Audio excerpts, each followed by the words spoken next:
Bonjour, c'est Isabelle Sansonetti, bienvenue sur mon podcast Injonction et Bistouri. Merci, chère auditrice, chers auditeurs, de me prêter vos oreilles attentives. Pour cet épisode, je suis ravie d'accueillir Kaline Majdalani, psychologue clinicienne spécialisée dans les troubles de l'humeur et dans les obsessions liées à l'apparence physique, autrice d'un ouvrage sur la dysmorphophobie prochainement réédité. Comment entretenir une relation apaisée à son corps dans notre société où l'image règne en maîtresse absolue ? Pourquoi certaines personnes, notamment les plus jeunes, subissent davantage les dictats beauté ? Quels bénéfices attendre du recours à la chirurgie esthétique ou à un traitement médical tel que les injections ? À quel moment y aller, par exemple, ou au contraire différer ? On en parle tout de suite. Micro. Bonjour Kaline Majdalani, vous êtes psychologue clinicienne et votre ouvrage « Traiter la dysmorphophobie » donc, est sur le point d'être réédité. Qu'est-ce qui vous a amené à travailler sur cette pathologie et en quoi consiste-t-elle ? Bonjour Isabelle, en effet je travaille sur la réédition de mon livre. J'ai toujours été intéressée par ce qui portait sur les obsessions et l'anxiété, la rencontre entre ces deux difficultés-là, et en travaillant avec des patients que je suivais, comme je suis une spécialiste des troubles de l'humeur, et bien parfois on me confiait au bout d'un certain nombre d'années ces peurs que les personnes avaient sur leur apparence et qu'elles n'en avaient jamais parlé auparavant par honte ou par ignorance parce qu'elles ne savaient pas que c'était un trouble psychologique qui pouvait les impacter à ce point-là. Donc c'est un peu en étant une experte des troubles de l'humeur, et comme je voyais des personnes qui étaient qui avaient présenté plusieurs épisodes dépressifs, qui étaient suicidaires, pouvaient me confier après plusieurs années quand même. Il faut savoir que c'est un trouble qui est vraiment corrélé à la honte et les gens ont peur et honte surtout d'en parler. Ils ont honte d'avoir une certaine obsession de leur apparence. Ils ont honte de faire part de ces obsessions-là, en réalité. C'est pas de les avoir, ils ont honte de leur contenu. C'est comme si, en parlant, on les voyait tels qu'ils se voyaient. Donc ils n'en parlent pas parce que c'est un peu soit un évitement total, soit une anxiété extrêmement importante qui est reliée à cette peur. C'est une peur d'être vus un peu sous le visage qu'ils ont d'eux-mêmes. Alors c'est un trouble rare. On dit souvent 2% de la population générale, il me semble en tout cas en ce qui concerne ce chiffre. Vous pensez que ce chiffre justement a augmenté avec le poids des réseaux sociaux et des selfies dans nos vies finalement ? Oui, alors ce chiffre, il faut savoir, c'est un chiffre officiel. On soupçonne le chiffre d'être beaucoup plus élevé. Déjà, ça dépend des populations. Donc la population générale, 2%, c'est déjà pas mal en termes de troubles psychiatriques. C'est un trouble qui est peu connu, même parfois par les experts eux-mêmes, les psys, parce que pour plusieurs raisons. Les patients qui en souffrent, ils ont du mal à savoir, comme on le disait, ils ont peu d'insight, donc ils ne savent pas qu'ils souffrent d'un problème psychologique, et souvent c'est un trouble qui est minimisé. Comme il est lié à l'apparence, il a l'air un peu plus anodin que d'autres troubles psychologiques. Donc il est peu connu, sous-diagnostiqué, et on le retrouve dans des populations étudiantes de manière beaucoup plus importante, dans les populations qui consultent en chirurgie de l'esthétique beaucoup plus importante. Plus de 50% des patients qui souffrent consultent en chirurgie de l'esthétique, et ils ne sont diagnostiqués que dans plus de 50% après les interventions. Donc c'est pas un trouble qui est peu élevé dans la population, il est certainement sous-diagnostiqué. On met 15 ans à l'identifier. D'errance diagnostique, c'est beaucoup trop. Et puis voilà, donc c'est un trouble qui gagnerait à être plus connu, plus étudié, et surtout, est-ce qu'il a été augmenté par l'ère moderne ? Indéniablement. Sous des formes peut-être différentes du trouble initial, comme si on avait de nouvelles variantes, vous voyez, de ce trouble. Nous avons plus d'obsession de l'image corporelle qui apparaissent de plus en plus jeunes et chez de plus en plus de personnes qui sont impactées par justement cette image. On a parlé de Zoom dysmorphia. Vous savez, cette problématique est apparue notamment avec l'usage après le Covid, mais ce n'était pas que le Covid. Le Covid a précipité quelque chose qui était déjà là, mais l'usage de plus en plus important de notre image, vous savez, dans le rapport à l'autre. On n'est pas supposé se voir. Voyez-vous et moi, là, on n'a pas un retour sur notre propre image. Oui. Alors que quand vous êtes dans une interview Zoom ou autre, vous vous voyez alors que vous n'êtes pas supposé. Donc, ça a favorisé autorisé. Chez les adultes, un peu plus de regard sur soi et d'obsession sur les différentes parties du corps. Et chez les jeunes, c'est toute une autre histoire avec beaucoup plus de difficultés qu'on pourra détailler. Oui, on va y revenir, mais comme on se prend beaucoup plus en selfie et qu'on se voit en photo de manière tout à fait irrationnelle par rapport à ce qui se passait avant, vous avez développé un concept de santé esthétique qui est très intéressant. Est-ce que vous pouvez nous expliquer en quoi il consiste ? Tout à fait. Pour revenir 2 minutes sur les selfies, c'est très important de préciser. Ce qui est difficile aujourd'hui, c'est que les jeunes se sont mis à se regarder au lieu d'un miroir. Ils utilisent, si vous voulez, leur téléphone ou d'autres appareils pour se percevoir physiquement. Et comme l'image n'est pas fidèle de la même manière que le serait un miroir, sans compter la possibilité de la modifier à travers les filtres, que ce soit les filtres de lumière ou autres filtres qui pourraient embellir l'image corporelle, cela a créé non seulement plus d'obsession, mais plus d'insatisfaction sur le rapport au corps, sans compter les problématiques de reconnaissance physique. C'est-à-dire il y a un vrai problème quand vous avez passé votre temps à vous regarder dans votre téléphone avec des filtres, et quand vous êtes confronté à la réalité, non seulement vous ne savez plus exactement à quoi vous ressemblez, mais en plus vous augmentez la dissonance, vous savez, cet écart entre la réalité, ce que voient vos sens et l'image reflétée. Et donc à cause de ça, nous avons eu des jeunes qui ont tendance à avoir plus recours à des consommations de produits esthétiques, mais également à un recours de plus en plus jeune à la chirurgie esthétique. Oui, parce que de toute façon, l'être humain, déjà, quand on se regarde dans un miroir, on ne se voit jamais vraiment comme les autres nous voient non plus, parce qu'on a une façon de se regarder, de se détailler par morceaux, en se fixant, en se focalisant sur tel ou tel détail. Donc déjà, on a une façon de se regarder qui peut prêter à des comportements d'obsession, de l'apparence.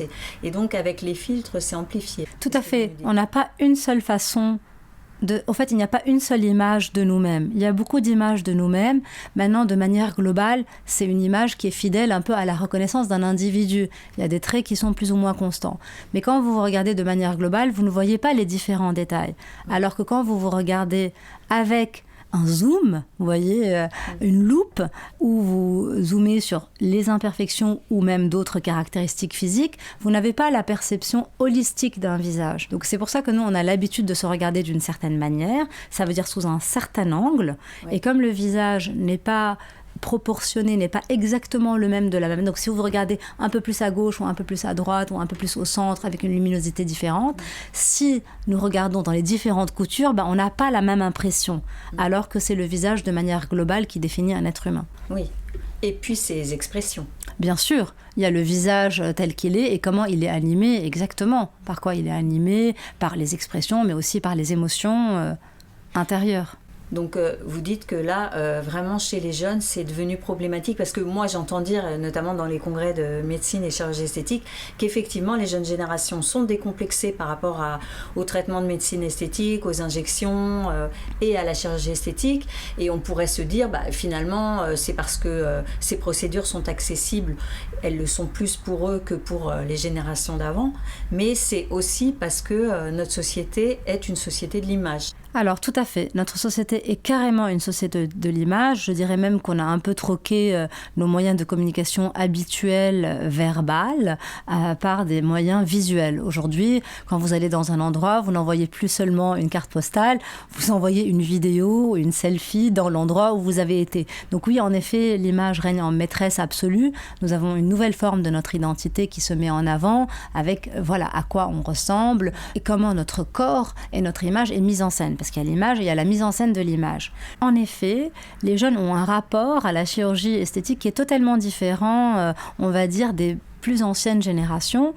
On va dire que ces jeunes-là ont un rapport différent à la perception du monde de manière générale. Ils sont beaucoup plus connectés, ils sont beaucoup plus informés. C'est des générations qui sont nées avec le digital, donc qui ont un rapport à la connaissance qui est totalement différent, et notamment à l'action qu'ils peuvent avoir sur leur vie et sur leur corps de manière plus particulière.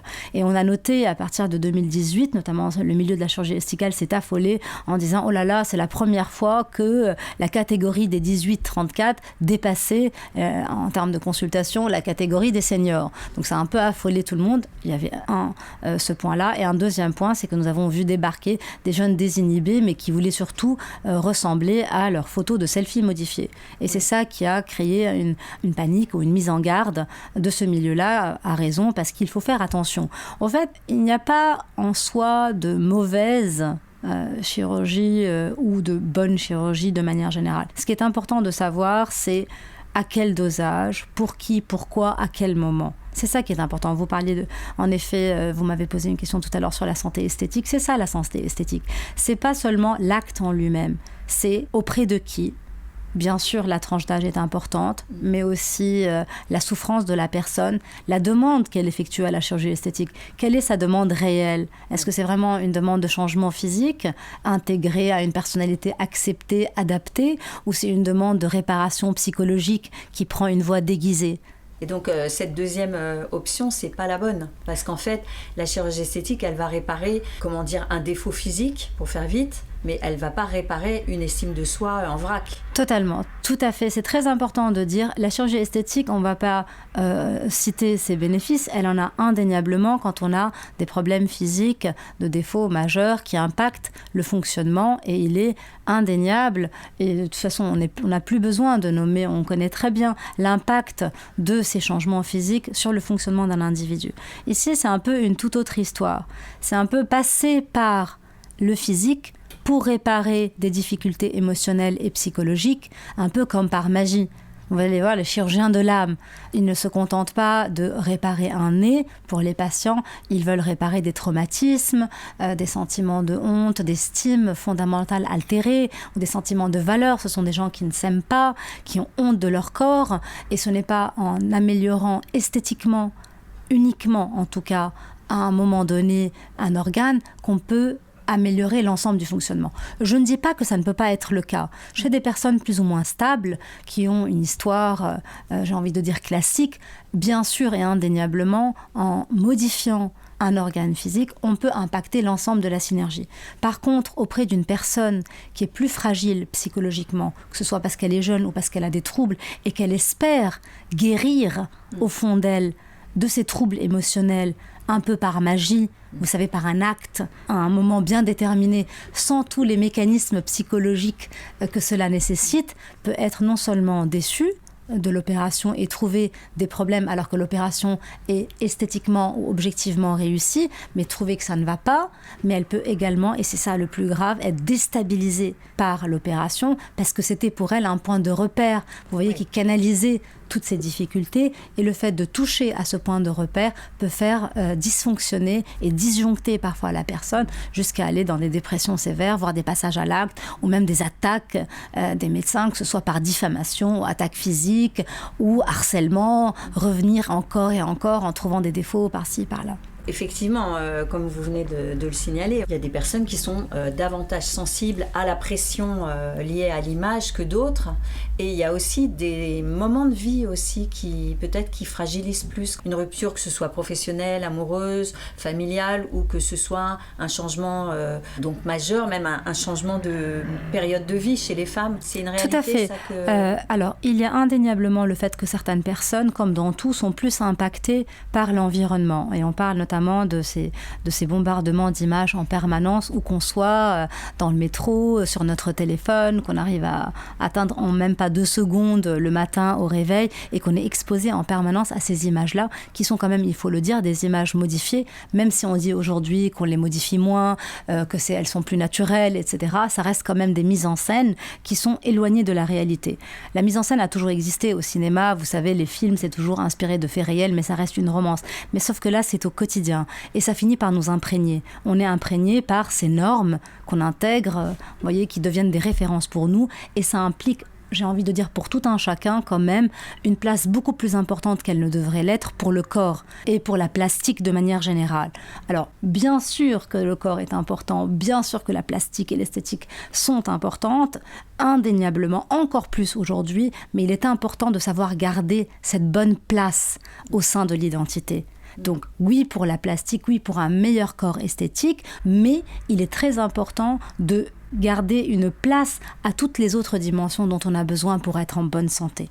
Donc nous sommes tous impactés par ces images par lesquelles nous sommes bombardés parce qu'elles impactent nos référentiels en nous, les référentiels qu'on a à l'intérieur de nous, à force d'être exposés à des images modifiées, idéalisées et considérées comme normales.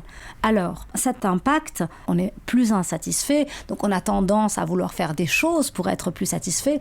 Parfois, quand le référentiel est proche de nous, j'ai envie de dire de ce quoi on peut ressembler, ça nous donne une impulsion positive. C'est-à-dire que si on fait certaines choses comme du sport ou l'application de certaines crèmes ou même une dynamique plus globale, on peut arriver à ce résultat.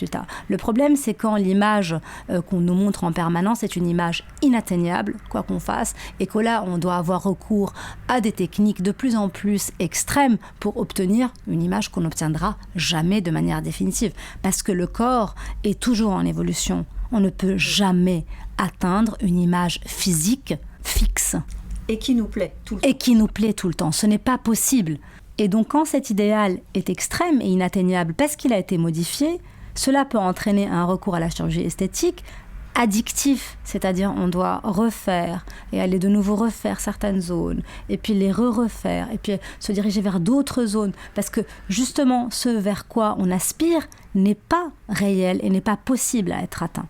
Ceci étant dit, il y a aussi des personnalités et des populations qui sont plus fragiles. Les jeunes en premier, pourquoi ? Parce que les jeunes, ce sont des éponges émotionnelles. Ils sont en plein développement, ils recherchent des modèles. Il y a toujours eu des modèles, les stars ont toujours été des modèles idéalisés auxquels on a envie de ressembler, auxquels on s'identifie, et c'est très bien. Aujourd'hui, le problème du modèle, c'est qu'il est à la fois proche et si éloigné. Et ces jeunes absorbent vraiment ces référentiels comme étant la façon dont il faut être. Et c'est impossible d'être ainsi. Le but à atteindre. Alors le but esthétique, la manière, ce à quoi je dois ressembler, doit être ça exactement pour répondre aux normes de beauté. Pour que je sois considérée comme jolie, il faut que j'ai ce petit nez, ces petites pommettes, ces lèvres pulpeuses, un peu le visage là Insta, considéré, je dois avoir ce corps à la Kim Kardashian en 8, avec une super petite taille, des hanches, un fessier, etc. Donc il y a comme une seule image à laquelle on doit se conformer pour être beau. Or, par définition, l'humain est multiple. Il y a exactement, c'est notre richesse. Et quand nous n'avons pas assez de modèles identificatoires, on se sent beaucoup plus frustré et notre sentiment de valeur et d'appartenance, vous voyez comme les jeunes ont besoin encore plus que nous tous de ce sentiment d'apparence, ils se sentent encore plus exclus et encore moins dans une estime qui leur permet de bien fonctionner dans la vie de manière générale. Oui, parce qu'ils ont besoin de s'identifier et d'appartenir à une communauté. Et si, j'allais dire, le chef de file de cette communauté, c'est telle star ou telle influenceuse qui a une plastique un peu irréelle aussi, parce que vous l'avez dit vous-même. Carrément irréelle. Il y a la mise en scène, il y a les carrément filtres irréelle. Il y a les filtres, les recours à la chirurgie esthétique diverses et variées. Donc, ça devient quelque chose qui est terrible pour eux, en fait. Voilà, donc déjà, nous avons ces jeunes-là. Et en plus, nous avons ces personnes qui sont dans la population et qui sont en souffrance psychologique et qui sont à la recherche de solutions. Il y a ceux qui ne savent pas qu'ils ont des problèmes psychologiques, comme je le disais tout à l'heure, et qui confondent leur souffrance, psychologique ou qui réduisent leur souffrance psychologique à leur apparence, à la forme de leur nez, à la forme de leur bouche, aux rides sous les yeux, à la mâchoire chez les hommes, plus particulièrement, aux cheveux, vous voyez, à la masse, à la carrure, qui réduisent leur état, leur identité en quelque sorte à ces organes. Là et aux imperfections qu'ils peuvent voir dans ces organes. Ces gens-là, donc, qui ne savent pas, qui n'ont pas le bon insight, vont aller consulter, qui peuvent souffrir de dysmorphophobie, donc d'obsession de l'apparence, vont aller consulter les chirurgiens de l'esthétique en attendant qu'ils les sauvent. Et ce sont des personnes très à risque pour la médecine de l'esthétique. Oui, c'est ce que j'allais vous dire, parce qu'un chirurgien, normalement, il est quand même tenu d'essayer de tenter de repérer quelqu'un qui a un trouble de l'apparence ou un trouble obsessionnel de l'apparence pour éviter de l'opérer, parce qu'a priori, c'est quand même une contre-indication. C'est carrément une contre-indication. Oui. C'est carrément une contre-indication pour être opéré, pour toucher au corps, aussi banal le geste ou aussi peu corrosif le geste peut être, il est important de savoir qu'on peut déstabiliser un individu. Même une injection de Botox qui est réversible peut déstabiliser. Moi, j'ai vu des patients qui deviennent suicidaires, qui peuvent même passer à l'acte parce que justement, ces imperfections-là leur servent, comme je disais tout à l'heure, en quelque sorte de repère. C'est leur béquille. En fait, vous voulez dire que le défaut identifié dans le miroir ou quand ils se regardent dans le téléphone, ils s'accrochent à ça. Finalement, ça fait un équilibre précaire, mais quand même un équilibre. Exactement. Et que si on soigne ce défaut, ça les... Exactement. C'est-à-dire, c'est à la fois la source de la souffrance pour eux, c'est-à-dire qu'ils peuvent dire aux chirurgiens ou aux médecins de l'esthétique, c'est terrible, je souffre, et puis si jamais vous me guérissez ce truc, je serai au top de ma forme, ce qu'ils pensent vraiment au fond d'eux, mais en même temps, c'est pour eux un repère identitaire important, comme si c'était cet organe-là ou ce défaut-là avait canalisé ou condensé tous leurs problèmes. Donc à la fois, ça peut leur faire du bien sur le moment, si ça leur fait du bien, mais les déstabiliser dans un deuxième temps ou les déstabiliser immédiatement après le recours à ce geste-là. Parce que justement, cet organe, aussi petit soit-il, sert à une fonction psychologique qui maintient cet équilibre, comme vous le disiez tout à l'heure, précaire, en équilibre. Bien sûr. Oui, alors moi j'allais dire... si on se met du côté de la personne qui doit recourir ou qui a un désir de modification sur le visage ou sur le corps, elle doit quand même s'interroger sur ses motivations, ses attentes, et en même temps, est-ce qu'on est le mieux placé soi-même pour savoir s'il y a des choses qui doivent nous alerter? Est-ce qu'il y a un moyen de savoir finalement, en interrogeant ses propres attentes, si on est à risque ou pas? Du point de vue du patient, c'est très difficile de savoir, parce que comme je disais, les personnes qui souffrent de dysmorphophobie ont parfois très peu d'insight, voire généralement n'ont pas d'insight sur leurs troubles. Ils ne réalisent pas qu'ils ont un trouble psychologique. Ils sont persuadés d'avoir un véritable défaut physique, d'où la consultation des médecins de l'esthétique. D'ailleurs, je parle des médecins de l'esthétique. Il y a beaucoup aussi les dermatologues, les endocrinos, les dentistes, tout ce qui est orthodontie, Donc, les médecins de l'esthétique pure, les rhinoplasticiens, les chirurgiens de la face, que ce soit les obsessions sur les cernes, la blépharoplastie. La rhinoplastie reste quand même la chirurgie la plus prisée. Le nez et demeure l'organe qui nécessite le plus de consultations, on peut comprendre. Voilà, c'est le visage. Le visage représente quand même la majeure partie des obsessions, même si on peut les retrouver sur d'autres zones, bien sûr, corporelles. On peut d'ailleurs avoir plusieurs zones. Donc, les patients, dans ce trouble en tout cas, sont persuadés d'avoir un problème physique, donc ils ont recours à la chirurgie esthétique ou à la médecine de l'esthétique pour réparer leur trouble esthétique. Ils ne sont pas conscients de la problématique psychologique derrière. Donc c'est parfois difficile de savoir vraiment d'un point de vue du patient. Ils sont de bonne foi, comme on pourrait dire. Et c'est pour ça qu'ils peuvent, entre guillemets, tromper le médecin. Parce qu'il voit bien qu'il y a une demande, elle est là depuis longtemps, elle est bien, il a beaucoup réfléchi, c'est exactement ce qui lui fera du bien. Même ça peut aller dans le sens du médecin, vous voyez, en disant il correspond, il coche toutes les cases à une bonne indication. Or justement, ce sont des patients qui connaissent généralement très bien les processus, ont beaucoup lu sur le sujet, attendent avec impatience. Il y en a qui ont économisé ou qui n'ont pas les moyens, économisent parfois pendant des années. Donc il y a beaucoup trop d'attentes qui sont placées dans cet acte médical. Donc même quand l'opération est réussie, il y a tellement d'attentes qui n'ont rien à voir avec l'esthétique, qui sont attendues de manière magique. Bien sûr, quand vous modifiez une zone qui représentait un défaut qui vous complexait de manière simple et que ce complexe diminue, qu'est-ce que ça fait ? Ça fait un impact sur l'ensemble du fonctionnement psychologique. La personne se sent mieux, donc sa vie amoureuse est améliorée.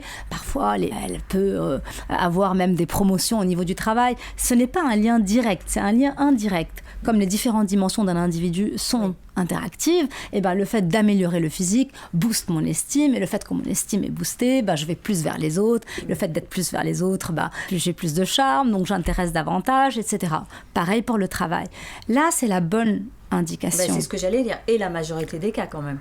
Alors, la majorité des cas, je pense, on peut dire connus, mais on a quand même de plus en plus de patients qui se retrouvent, je vous dis plus de 50%. Pourtant, certaines études, on a genre 70-77% de personnes qui ont un trouble psychologique BDD de type obsession de l'apparence qui vont en chirurgie esthétique. Vraiment, les derniers chiffres sont extrêmement alarmants. Moi, j'ai failli tomber de ma chaise, relire pour être sûre. Voilà, plusieurs études, etc., qui nous montrent qu'il y avait un diagnostic, même si ce milieu de l'esthétique est de plus en plus conscient. Mais il manque un peu de moyens, parce que ce n'est pas leur job de faire des bilans psychologiques. Oui. Et ces patients sont tellement bien informés, ils ont tellement lu les conditions pour être, entre guillemets, éligibles à la chirurgie, qu'ils donnent aussi un discours que le chirurgien, exactement, a envie d'entendre pour être rassuré. Donc c'est pour ça que c'est important. Il y a des choses qu'on peut faire, qu'on peut donner comme conseil pour un peu attirer l'attention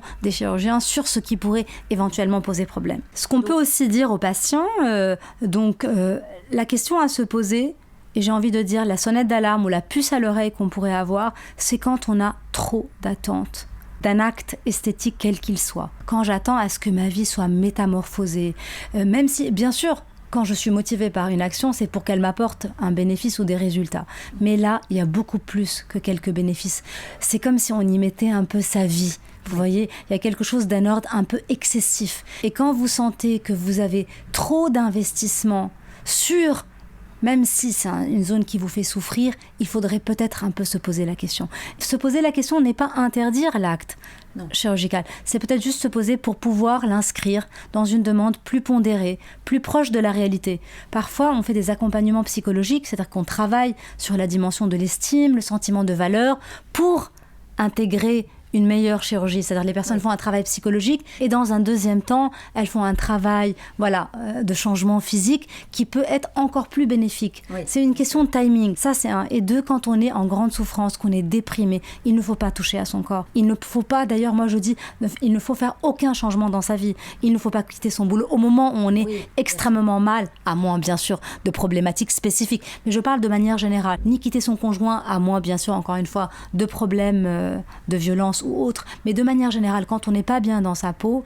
quand on va mal, qu'on est très déprimé, on ne modifie pas, on attend d'aller un peu mieux pour prendre des décisions qui sont plus éclairées. Donc on fait un travail, on se pose le temps que ce chahut émotionnel... Exactement, et quand on est déprimé, c'est une contre-indication pour une intervention médicale esthétique. Il n'y a pas d'urgence à l'esthétique, c'est très important de se dire ça. Il n'y a pas d'urgence, il faut prendre le temps. Moi parfois j'ai travaillé avec des patients, on a préparé pendant 1 an, et la chirurgie a été juste différée. C'est un peu aussi, j'attends tellement que je ne peux pas patienter, vous voyez, que je ne peux même pas différer. Et parfois, les médecins ont tendance à répondre en disant oui, on a fait 1 ou 2 entretiens, mais les entretiens sont rapprochés, ils n'ont pas eu le temps de réfléchir en profondeur et s'exposer. C'est aussi un test parfois de différer. Oui. Parce que voilà, ce n'est pas, il ne faut pas qu'il y ait d'urgence en chirurgie esthétique. C'est sûr. Du coup, quand on consulte avant et qu'on met le temps, on est quasi sûr d'être satisfait de l'intervention. Vous me faites rire, Isabelle. Est-ce que vous pensez qu'on peut être quasi sûr de quelque chose ? Je pense qu'il faut espérer des résultats positifs. Il faut être le plus réaliste possible. D'ailleurs, ça, c'est un conseil qu'on donne aux médecins et chirurgiens de l'esthétique, de faire un descriptif proche de la réalité, au maximum, pour justement éviter une idéalisation d'un acte qui n'est justement pas satisfaisant parce que je l'ai juste idéalisé. Donc, c'est important de pouvoir espérer une amélioration. Le tout, c'est de pouvoir se préparer au maximum. On n'a pas de garantie, mais on a des circonstances qui sont favorables, ou en tout cas le plus favorable possible, ou tout au moins le moins défavorable possible. Alors, on juge souvent que certaines personnes ont abusé du bistouri ou des injections. Néanmoins, elles n'ont pas forcément de troubles de l'image de soi. Elles peuvent être très contentes de l'image et du corps tel qu'elles ont souhaité le modifier. J'ai envie de vous dire, il y a un peu une contradiction dans cette question. Si elles sont aussi contentes, pourquoi on parle d'abus ? Pourquoi on ne parle pas d'une consommation, d'un produit qui leur fait du bien ? Mais c'est c'est les personnes qui les regardent qui jugent que c'est trop ou que c'est abusif. C'est pas ces personnes-là. Alors, c'est intéressant de se demander qu'est-ce qu'on peut considérer comme étant abusif et qu'est-ce qu'on peut considérer d'un point de vue du patient ou de la personne qui effectue ces actes comme étant excessif ou non source de satisfaction. C'est une bonne question à se poser parce que parfois, nous rentrons dans un système en tant que patient où plus j'en fais, plus je regarde les détails, plus je regarde les détails, plus je veux en faire et plus j'en fais, moins j'ai une perception globale de mon visage. Donc on ne sait plus si ces patients sont vraiment satisfaits ou pas. Ils sont juste dans une dynamique de consommation du produit qui est devenue essentielle, un peu comme une drogue, alors parfois une drogue douce ou parfois une drogue plus dure, mais où ils ont besoin de ce produit pour se sentir bien. C'est ça toute la question. L'excès, à quel moment on peut considérer que c'est excessif ? Quand vous voyez quelqu'un qui a des actions répétées d'injection et qui a une apparence, j'ai envie de dire, plus ou moins esthétiquement saine, pourquoi pas ? Si c'est fait suivant un rythme, vous voyez, adapté, avec l'accord d'un médecin, suivant les codes classiques de la déontologie de la médecine, c'est-à-dire aider le patient à aller mieux, à quel moment on s'arrête ? C'est ça toute la question. Et l'excès est généralement visible physiquement. Oui. Vous voyez, quand vous voyez certaines personnes, vous sentez qu'il y a quelque chose qui ne va pas. Et elles ne sont pas satisfaites quand vous vous renseignez vraiment de leur corps. Vous voyez, c'est-à-dire qu'il y a soit un surinvestissement de l'apparence physique, il faut investir l'apparence. Mais là, vous voyez, on met beaucoup trop de choses dans notre identité, dans l'apparence physique, ce qui fait que on en a moins ailleurs, donc on se sent pas très bien. Et puis voilà, on est comme dans un cercle où on regarde et on est attiré par ses défauts à l'infini. Et il faut faire quelque chose à l'infini, alors qu'il faut peut-être, à un moment donné, développer une tolérance de l'imperfection. Il n'existe pas, je suis désolée, en déplaise à certains et à beaucoup et à toutes les personnes qui peuvent nous écouter, la perfection, en tout cas au stade de notre humanité aujourd'hui, n'existe pas. Donc on ne pourra jamais atteindre une image de manière définitive, parfaite. Ce n'est pas possible. C'est sûr. Mais c'est vrai qu'il y a aussi du jugement et qu'on peut se dire, il y a le goût de la personne, peut-être que cette personne-là, elle aime avoir des pommettes surinjectées, des lèvres très très pulpeuses, et qui je suis moi en face pour juger. Enfin, je peux trouver que ça me déplaît, ça c'est autre chose. Mais après, vous voyez ce que je veux dire, il y a aussi des histoires de goût, mais vous dites quand même, quand c'est trop et que ça saute aux yeux de tout le monde, c'est que la personne est dans l'excès. Alors Isabelle, de manière générale, évidemment qu'on n'est pas du tout dans le jugement, on est vraiment loin du jugement, et ce qui est important, c'est de comprendre pour mieux se sentir. Vous voyez, dans la vie, pour traverser cette vie qui est déjà assez compliquée ou assez complexe comme ça, avec le moins de difficultés, avec le plus d'outils, pour aller le plus loin par rapport à nos codes génétiques, à notre développement et épanouissement. Ça, c'est de manière générale. Donc, il n'y a pas de jugement. Il y a juste comment accompagner, j'ai envie de dire, cette traversée de la vie avec le plus d'outils qui nous aident à nous épanouir et à nous développer. Ce qui est important de savoir, c'est d'un côté, d'un point de vue du médecin qui a envie, parce qu'avant tout, ces médecins de l'esthétique sont médecins. Ils ont fait le sermon d'Hippocrate, à savoir ne pas nuire. Donc on est dans quelque chose qui est quand même dans une démarche de faire du bien à ces patients. Et c'est ça qu'ils veulent eux aussi. Donc c'est important de préciser que l'objectif, c'est d'aider. Donc comment on aide ? À quel moment on est justement dans l'excès ? Mais c'est important de pouvoir collaborer pour savoir à quel moment on bascule du côté de la pathologie. Et j'ai envie de dire de la pathologie nuancée, parce qu'une fois qu'on est dans l'extrême pathologie, c'est trop tard. Oui. À quel moment il faut savoir s'arrêter ? À quel moment on n'est plus dans la médecine ? À quel moment on succombe, que ce soit inconsciemment ou sous pression sociétale, même des patients. Il y a des médecins qui vous disent « j'ai la pression des patients », sinon ils vont communiquer sur les réseaux en disant « ils ne nous ont pas satisfaits ». Donc à quel moment et comment on le fait, c'est très important. Donc ça, c'est d'un point de vue du médecin. Concernant les patients et les usagers, on va dire, de ces produits, que ce soit, parce que d'ailleurs, on n'en a pas parlé, mais les produits cosmétiques, il y a tout ce qui est maquillage, qui est crème, et les injections aussi, mais il y a aussi tout un... Est-ce que nous sommes dans une consommation modérée ? C'est comme dans tout. Isabelle, il faut pouvoir consommer de manière modérée et de manière variée pour pouvoir être en équilibre. C'est très important. Donc, quand une majeure partie, alors qu'il n'y a pas de raison, que je ne suis pas présentatrice télé, que je ne suis pas une star, vous voyez, du cinéma, que je ne sois pas sous l'ombre des projecteurs, ça, c'est pas la même chose. Quand, voilà, dans ma vie, ça prend une trop grande place, j'ai envie de dire, c'est déstabilisant. C'est même pas un jugement, c'est que la personne n'est pas bien dans sa peau. Et pour résoudre ces problèmes, d'être bien dans sa peau, il ne suffit pas de s'occuper de sa peau de manière esthétique et plastique. C'est sûr. On se demande souvent, et d'ailleurs je vous ai même posé la question dans un article, si quand on recourt à la médecine ou à la chirurgie esthétique, on le fait pour soi ou pour les autres. Et puis à mesure que je progresse dans ce podcast, je me dis, mais finalement, est-ce que c'est une question, c'est si important que cela de se poser cette question ? Alors, ça peut avoir son importance parce que ça nous permettrait dans la société peut-être de faire évoluer notre regard et de mieux comprendre ce qui se passe. Moi, je pense qu'il y a deux volets. Il y a à la fois, on le fait pour soi parce qu'on se sent mal et qu'on a envie d'aller mieux, mais aussi on le fait pour être accepté, aimé, avoir un meilleur job, ou en tout cas espérer rencontrer l'amour ou réparer ses souffrances. Donc c'est important de savoir si c'est purement d'un point de vue de l'ego, au sens de, voilà, le côté orgueil, où je suis plus beau, juste pour être plus beau, voilà, rien que pour moi, pour que je puisse m'admirer, en me disant, waouh, comme je suis superbe. C'est extrêmement rare, ça existe, hein. Bien sûr qu'il y a des personnes qui sont dans cette dynamique narcissique pure, mais c'est surtout, moi j'ai envie de dire, les gens le font pour booster leur estime, leur sentiment de valeur, pour penser PANSR, leurs blessures, pour espérer magiquement réparer des choses ou des failles importantes qui leur permettraient d'être aimés, j'ai envie de dire, ou acceptés tels qu'ils sont.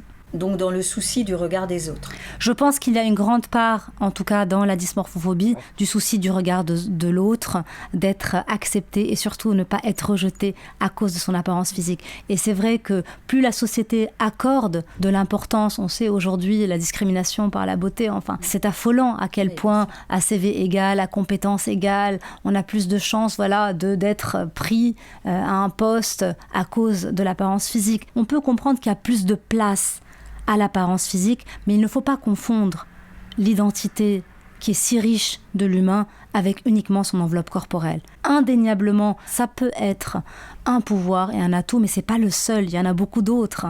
J'avais une question que j'ai trouvée assez récemment, je me suis dit, en réfléchissant sur les injonctions, finalement, est-ce qu'elles sont forcément négatives ? Est-ce que parfois on n'a pas un peu besoin de certaines injonctions pour se situer soi-même et pour peut-être décider de qui on veut vraiment être? Tout à fait. Je pense que les injonctions sont bonnes. Tout dépend de l'injonction. Le problème aujourd'hui, ce ne sont pas seulement les injonctions d'une beauté idéalisée. Le problème, c'est une beauté idéalisée impossible à atteindre. Oui. Ce sont des injonctions qui sont extrêmes. C'est ça le problème. Et par ailleurs, nous avons aussi des injonctions paradoxales. C'est-à-dire, on vous dit, ah oui, superbe, il faut s'accepter tel qu'on est, la nature telle qu'on est, voilà, alignée avec notre corps, notre humanité. Et par ailleurs, il faut être au top physiquement, au top dans son travail, au top dans ses différents rôles personnels, que ce soit parental ou professionnel. Vous voyez, il y a un peu ce problème d'injonction paradoxale de notre société. On doit s'accepter tel qu'on est, mais aussi subir, j'ai envie de dire, ces injonctions extrêmes et impossibles à atteindre. Et sans parler nécessairement de dysmorphophobie, on peut tout simplement être dans des burn-out parfois qui font qu'on n'arrive plus à gérer. C'est une question de dosage en vrai de tout ça. Oui, là vous évoquiez ce fameux courant du body positivisme. Alors il paraît qu'il a fait long feu et que finalement il est un peu moins sur le devant de la sellette, mais c'est quelque chose qui a pu paraître intéressant, mais vous dites aussi que ça peut être aussi une nouvelle injonction, surtout si elle se frotte aux autres injonctions que vous avez. En fait, le body positive était très intéressant quand il est apparu.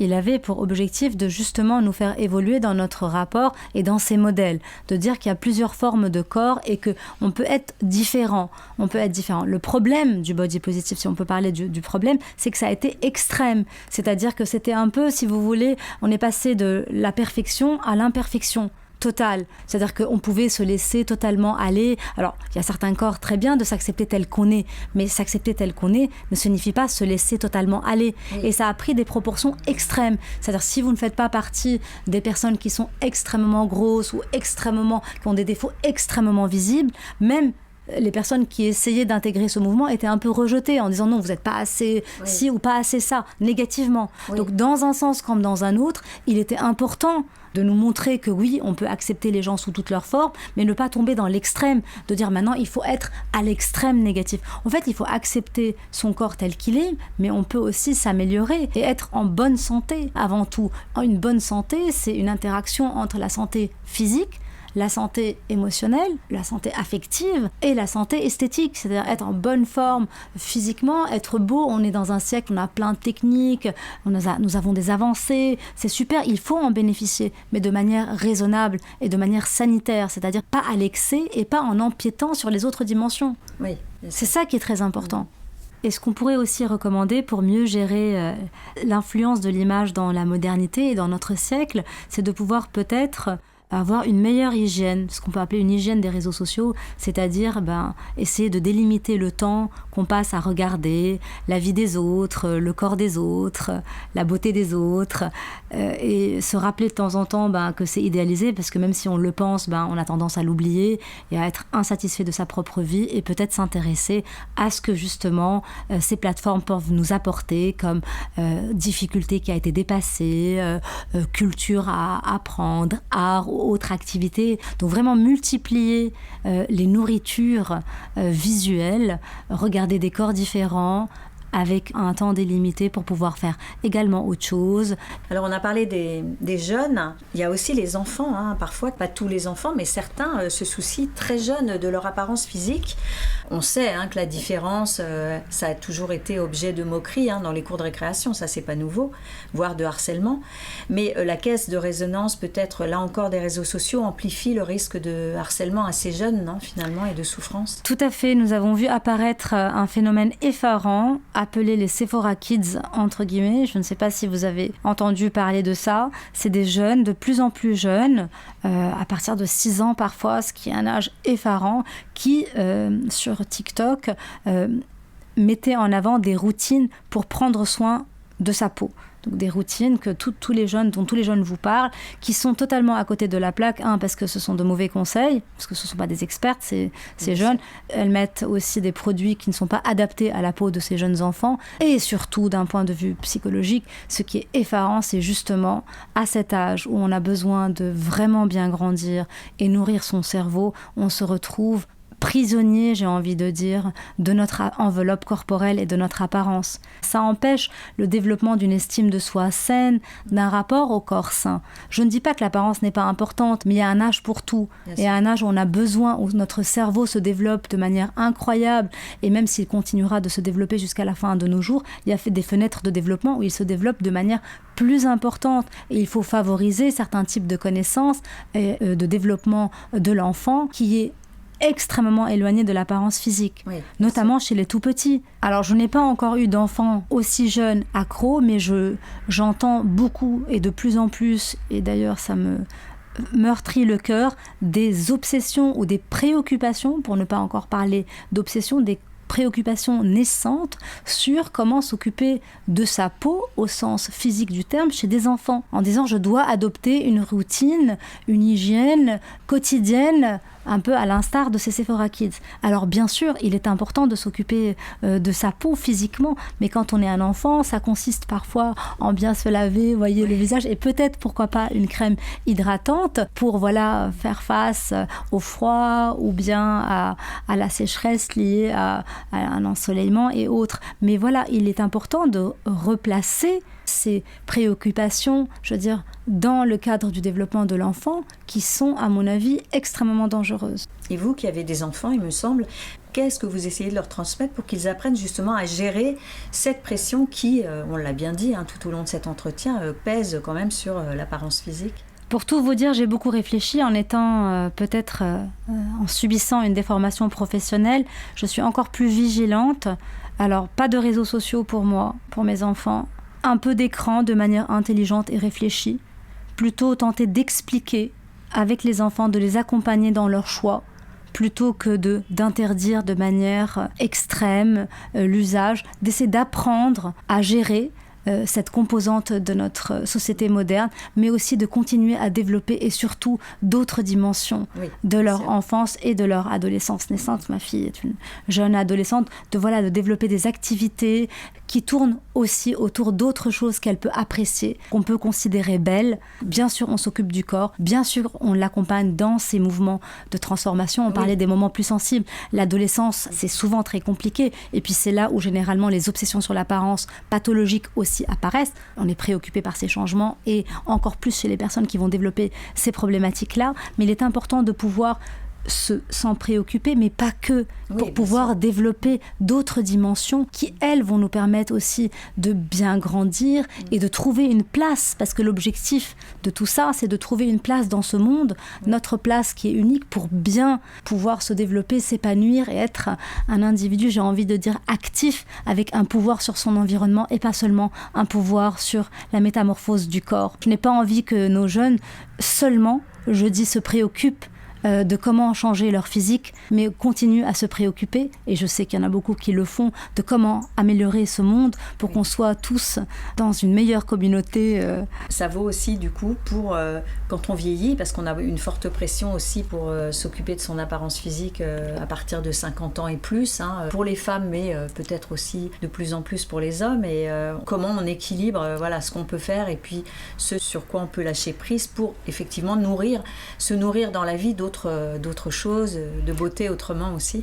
Tout à fait, Isabelle. En effet, à chaque phase où il y a des changements visibles, parce qu'il y a toujours des petits changements qu'on ne perçoit pas, mais il y a comme ça des phases où on voit beaucoup plus les changements, que ce soit chez les hommes ou chez les femmes, on peut retrouver en effet une préoccupation ou une focalisation sur l'apparence.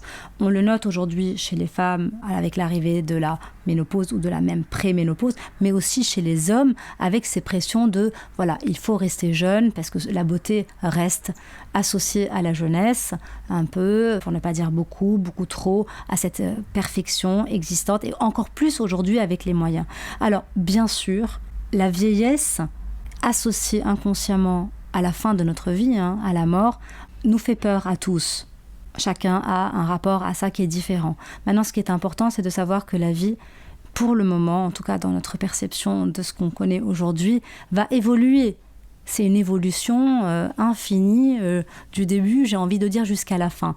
Et ce processus-là, peut-être que si on l'a envisagé de manière tranche de vie, qu'on doit accompagner au mieux, plutôt que de vouloir rester dans d'autres tranches dans lesquelles on n'est plus, on serait peut-être mieux dans notre peau. J'explique un peu plus. Je comprends on parle aujourd'hui de mieux vieillir. Il y a des gens qui disent, on a toujours recherché les fontaines de jouvence, arriver à l'immortalité, rester jeune toute notre vie physiquement, etc. On arrive en quelque sorte à se comparer, on est moins vieux que l'étaient les mêmes personnes à notre âge il y a 30 ans. Donc il y a une amélioration de la science et de toutes ces nouvelles techniques qui nous aident.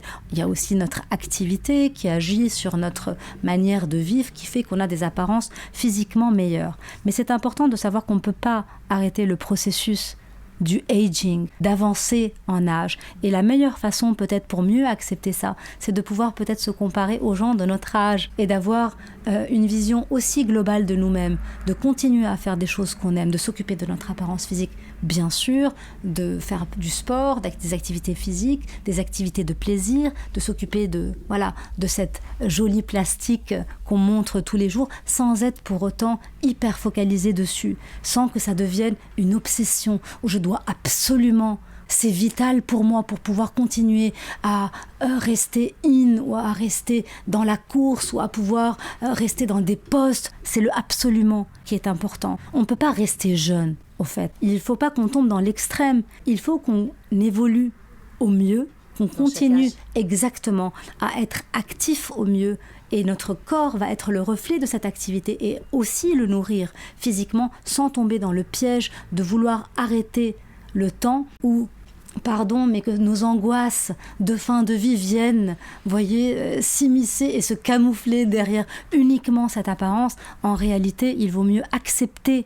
Oui. Accepter, c'est pas se résigner. Attention, accepter qu'on est en train d'évoluer et d'essayer de le faire au mieux. Et vous-même, vous avez été par le passé complexé, vous avez recouru ou projeté, puisqu'on est dans Injonction et Bistouri quand même, de recourir à la médecine ou à la chirurgie esthétique? Alors, je n'ai jamais eu recours à la médecine esthétique ni encore à la chirurgie. Peut-être ça ne saurait tarder, comme j'avance en âge, mais je suis plus dans une vision globale, vous voyez, du corps, de l'acceptation de soi, de l'amélioration. Donc non, personnellement, pas encore en tout cas. Peut-être que ça ne saurait tarder. Il n'y a pas de raison, c'est pas non plus une obligation, mais c'est surtout qu'en plus vous avez des ressources, puisque vu votre métier, où vous allez peut-être justement savoir mettre à distance et la pression et certaines injonctions, peut-être plus que nous, ou peut-être... Alors je ne sais pas comment vous dire, Isabelle, mais je pense qu'on n'est pas tous égaux. Vous savez, dans la génétique, il y a parfois des génétiques qui ont peut-être besoin davantage, il y a des histoires de vie qui fait que on est peut-être plus impacté physiquement. Et je ne suis pas en train de dire qu'il ne faut pas le faire, et c'est très important de pouvoir améliorer. L'objectif, c'est de s'accepter et de pouvoir faire en sorte que ce corps, qui est une partie importante de notre identité, puisse nous aider ou en tout cas ne pas entraver nos processus d'accomplissement et d'évolution dans la vie. Oui. Moi, je me concentre, si vous voulez, plus personnellement, sur une évolution globale de moi-même qui certainement et indéniablement affecte mon apparence physique. Sans compter que j'aime bien l'esthétique, attention, il ne faut pas se méprendre. Mais voilà, pour le moment, je n'ai pas eu ce besoin. Ça ne veut pas dire que je ne l'aurai pas et ça ne veut pas dire que mes charmants pères, P-A-I-R-S, et mes amis m'ont invité à avoir recours parfois pour être de la partie et ne pas être la seule personne qui n'a pas pris en charge sa plastique. Ça, vous l'a dit. Oui, sous forme un peu d'humour, en disant, voilà, Kaline, tu ne veux pas être la seule du groupe qui n'a pas, voilà, un peu bénéficié. Et ben, je pense que tout simplement, j'en ai pas encore eu le besoin et peut-être que je l'aurai un peu plus tard dans ma vie. Oui. Pour vous, en fait, c'est quoi la beauté ? Ah, jolie question. Pour moi, la beauté est un concept global, si vous voulez. C'est à la fois une dimension physique et esthétique, mais également, c'est comme si on regardait quelque chose avec plusieurs découpes, en plusieurs dimensions. Bien sûr, il y a la dimension plastique qui va entrer en interaction avec la personnalité, avec les rêves, avec l'histoire de vie, avec les blessures, avec la dynamique qui anime toute cette identité et qui va se mouvoir. Donc pour moi, la beauté est un concept dynamique qui évolue avec l'individu et qui a toute sa place comme un corps, vous savez, qui avance dans l'espace. D'ailleurs, je ne vous ai pas demandé si vous aviez des modèles, vous, des femmes que vous trouvez particulièrement belles ou... Moi, je trouve particulièrement jolie Monica Bellucci et j'adore comment elle évolue avec la vie, comment elle accepte les changements liés à l'âge en continuant à en bénéficier sans en être totalement obsédée. J'aime un peu moins le modèle de Nicole Kidman qui tient absolument à maintenir, je ne la critique pas, je comprends totalement, mais je préfère un modèle d'acceptation où la beauté est évolutive, changeante avec l'âge, plutôt que s'accrocher à quelque chose qui ne nous correspond plus vraiment. Et moi, j'ai envie de rajouter, il faut faire attention de ne pas oublier de vivre, parce qu'en effet, la vie est mouvement, et le mouvement est inscrit dans des courbes, quelles qu'elles soient. Alors à nous d'en faire en sorte que ce soit les plus jolies courbes, qu'elles soient le mieux dessinées possible. Et cette obsession du lisse, vous voyez, où tout doit être parfait, avec aucun accroc, est quelque chose de quasiment irréel. Il est important de pouvoir inscrire des lignes. Après, on peut travailler ces lignes et faire en sorte qu'elles soient le plus joliment ou le moins désagréablement inscrites, mais ce lisse-là nous empêche de vivre, est très réducteur de notre humanité. Oui, c'est un peu figé en fait. Exactement. Contraire à notre humanité qui est dynamique, qui est en mouvement. Et vous voyez ce lisse avec les électrocardiogrammes où c'est la fin de la vie. Pour moi, c'est un mouvement qui s'inscrit aussi sur le corps, même si on peut faire de plus jolies inscriptions de manière artistique. Si on fait une métaphore, on peut travailler ces inscriptions, mais les empêcher et empêcher en quelque sorte pour moi l'évolution de la vie. Est-ce que finalement, on oublie trop souvent aussi que dans la beauté, il y a parfois la beauté d'une imperfection, la beauté d'un défaut, et que ça, souvent, les gens sont très fâchés contre leurs défauts, mais parfois, ça fait leur charme aussi. Tout à fait. En fait, c'est encore une fois une question de perception. Comment on se regarde ? Si on zoome uniquement sur le défaut et qu'on ne voit plus que le défaut, en effet, on a une perception négative du corps. Et il y a des défauts qui sont intégrés à l'ensemble du visage. Tout dépend de quel défaut il s'agit et de quelle harmonie par rapport aux autres organes. Donc, il faut avoir une vision, même soi-même, de soi, de manière holistique et globale, plutôt qu'une vision détail en s'accrochant sur les différentes imperfections. Parce que, par définition, le visage est imparfait. La perfection n'existe pas. Ouais. Et parfois, justement, ce sont ces petites imperfections agencées d'une certaine manière qui produisent la beauté et le charme d'un individu qui lui donne quelque chose en plus d'exceptionnel et d'attirant. Alors, je finis cet entretien par une question que j'ai rajoutée il y a quelques mois. Vous aimeriez vieillir comment ou comme qui ? D'un point de vue physique ? Général. Alors moi, j'aimerais bien vieillir comme cette Coréenne où je regardais, je ne sais plus son nom, qui s'est mise au sport après l'âge de 50 ans. Elle avait des douleurs articulaires et plein de problèmes. Elle n'arrivait presque plus à marcher, etc. Et c'est un peu devenu une star dans son milieu où elle a vraiment fait cette découverte de son corps tardivement. C'est ça qui me plaît. Et elle est devenue hyper sportive et surtout hyper musclée. Et un vrai modèle. Donc moi, j'aimerais bien ressembler à ces personnes qui arrivent toujours à évoluer et qui ne se laissent pas arrêter par des difficultés externe à elle-même. C'est-à-dire voilà, de pouvoir continuer à accompagner ce corps au mieux de manière interactive, émotionnellement, physiquement, psychologiquement, culturellement, spirituellement. Et surtout, toujours continuer à être active. Moi, c'est important pour moi, ce côté comportemental où faire des choses, découvrir de nouvelles activités, de nouveaux petits challenges. Petits, je ne dis pas avec une pression, où on va un peu s'améliorer au quotidien, à sa manière, pour se faire plaisir, et pas seulement pour montrer qu'on a réussi, ou qu'on est beau, ou qu'on ressemble à ça, mais aussi pour la satisfaction personnelle. Merci beaucoup Kaline Majdalani d'avoir partagé avec nous votre expertise et votre approche de l'esthétique médicale à l'heure où chacun de nous est quotidiennement bombardé par des dizaines d'images modifiées, filtrées, idéalisées. Chère auditrice, chers auditeurs, j'espère que vous avez apprécié cet épisode et que vous le partagerez autour de vous. J'attends votre commentaire, une question ou toute autre remarque sur mon compte Instagram Injonction et Bistouri. N'oubliez pas bien sûr de vous abonner, de mettre 5 étoiles sur votre plateforme préférée. C'est précieux pour augmenter la visibilité et les écoutes de ce podcast indépendant. Allez, je vous laisse. Prenez soin de vous et à vos écouteurs dans 2 semaines pour un nouvel épisode sans retouche.